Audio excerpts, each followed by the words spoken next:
Hey everybody! So here I am sewing. I hope you don't find this boring, but there aren't a lot of places for people to see how to do some of these things because it's something that you learn when you're a beginner. So here I am putting together the center top and the left top pieces of this 9 patch. And I'm going to go ahead and sew that, and then I move on to the center. And what I'm going to do is, as I sew, go down one each time so that by the time I get finished sewing, all of the 9 patches will be put together and just the rows will have to be put together afterwards. So you'll see this is the center piece, and now I'm going to go on to do the bottom one.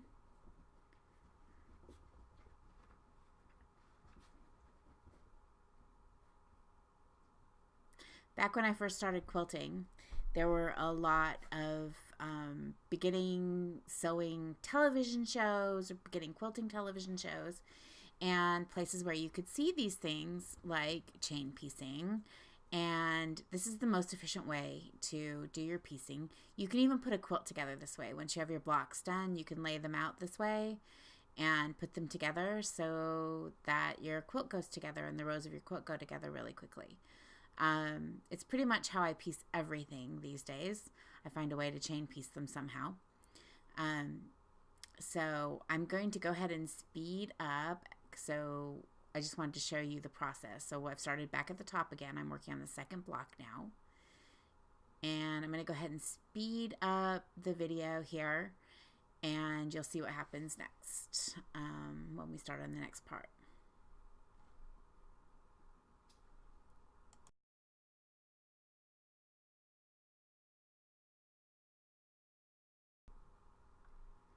So here I'm just coming to the last piece of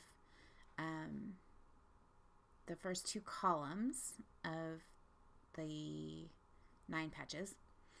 And what I'm going to do is go ahead and finish sewing this part, and I'm going to cut my thread. I'm going to go back up to the top of my chain of pieces and flip that center piece out again after I cut the thread. And then start again at the top and pin.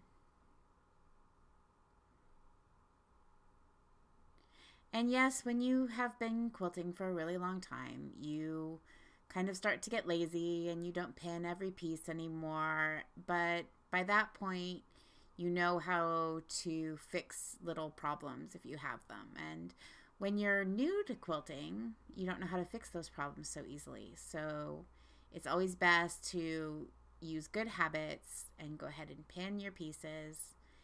And if you do it this way, all of your quilt blocks are going to come out beautiful and perfect. And it's really nice to have perfect quilt blocks. I am not the quilt police. If you don't want to pin, that's totally fine.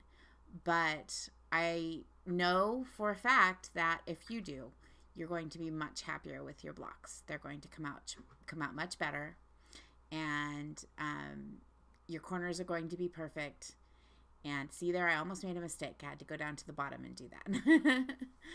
And you're going to be much happier with the way your quilt blocks come out if you do go ahead and pin each time. So that's just my advice, and you can take it or you can leave it.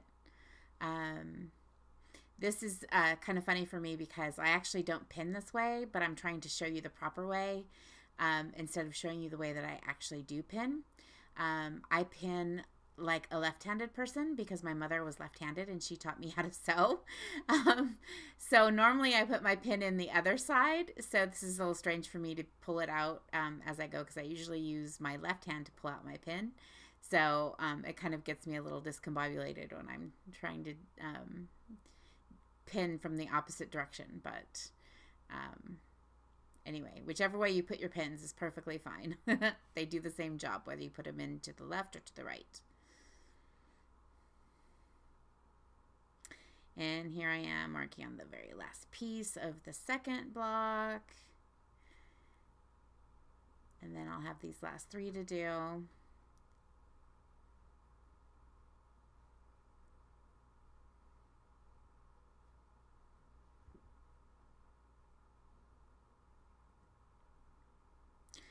And again, the reason that I pin this way is that when you have those 2 pieces together, they can slide apart a little bit. And your feed dogs, the little feet underneath your fabric, will move your fabric along on the bottom. And sometimes the top fabric won't move at the same pace. So you'll end up with your pieces sticking out a little bit different at the end of your seam. And you don't want that to happen because you'll end up with your blocks being crooked or your points not matching. So that's the reason we put a pin at the end to keep it from sliding.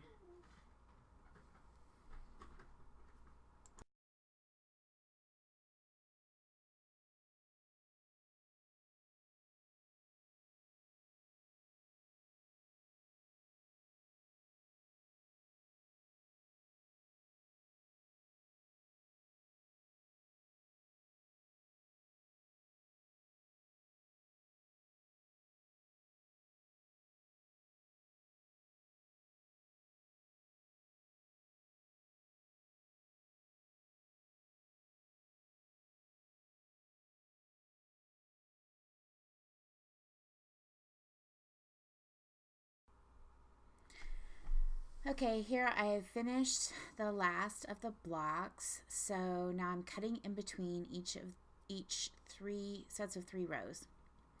And that'll be the 9 patches.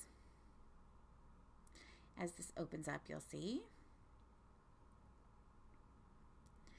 This is going to make the 9 patch. These are the 3 rows for the 9 patch. Now what I'm going to do is press these.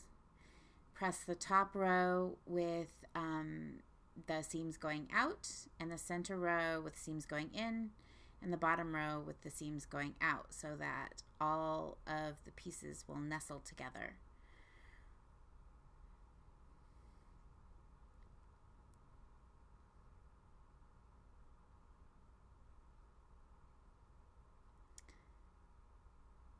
So here I'm pushing the seams together so that they lock together and are nice and tight.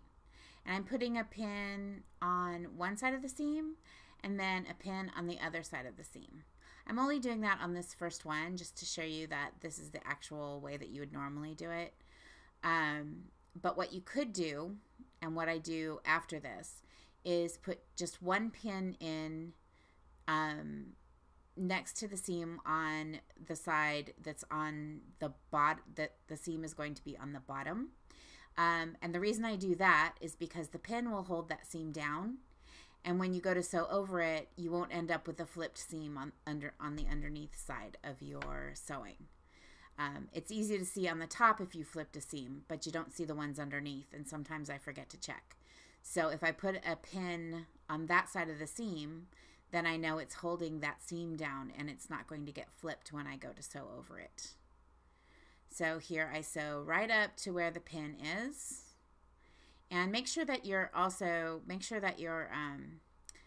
needle position is down. So when you stop at the seam to pull the pin out, your seam doesn't get moved when you pull the pin out. If your needle is down, it'll stay in the proper position. So I sew right up to where the pin is because I want it to hold those seams together. And I go very slowly when I go over the seams so that the seams don't get messed up. And this was my first row, and see, it's already gotten slid off the end because I forgot to put a pin in. So do as I say and not as I did in this certain instance, and put a pin at the end so that your fabric doesn't slide apart and you don't end up with a crazy edge on there.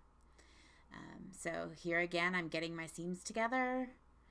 I'm putting one pin in to where the seam is. Sorry that you can't see that, and it's off the camera there. But you should see it when I move it back, hopefully. And then doing the same thing in the other part. your two seams together. No, shoot, it's off the camera again. Sorry about that. But when I lay it down, there we go. And as you can see, I remember to put a pin at the end this time.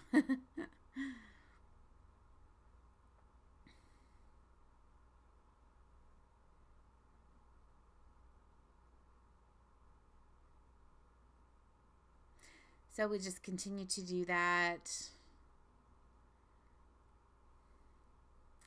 And so I finished the first row on each of those blocks.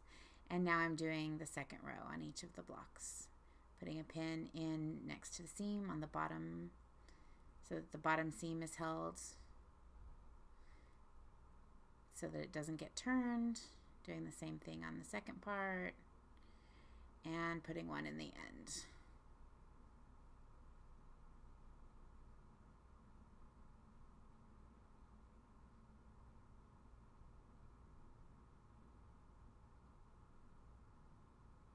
So I'll just continue sewing the second row seams, and then when I'm finished, I'll just give it a really good press. I still will press towards the dark as much as possible. So in this case, I will be pressing the top seam up and the bottom seam down so that the more of the dark fabric is covering up where the seam is. And I've also put some information in the PDF tutorial about why I do that, why I press my seams to the side instead of pressing them open. There are some people who think pressing them open is better. And as I said before, I'm not the quilt police. You're welcome to do it whichever way you like. I only know what I know, and that's that your seams are going to go together much better if you can stagger them and make them fit together the way I've done in this video. And also, if you have a popped seam, you're going to be able to fix that seam much easier if you have your seam pressed to the side. So that's all, and you can continue to watch the video, and you'll see that I just finished off these little blocks, and that's it. But I hope this helped, and I hope it helps some beginners. I've been wanting to do these beginning videos and beginning tutorials for a long time. And I'm super excited to get started on this quilt along, and I hope that you guys will have fun doing it. Thanks so much for coming along.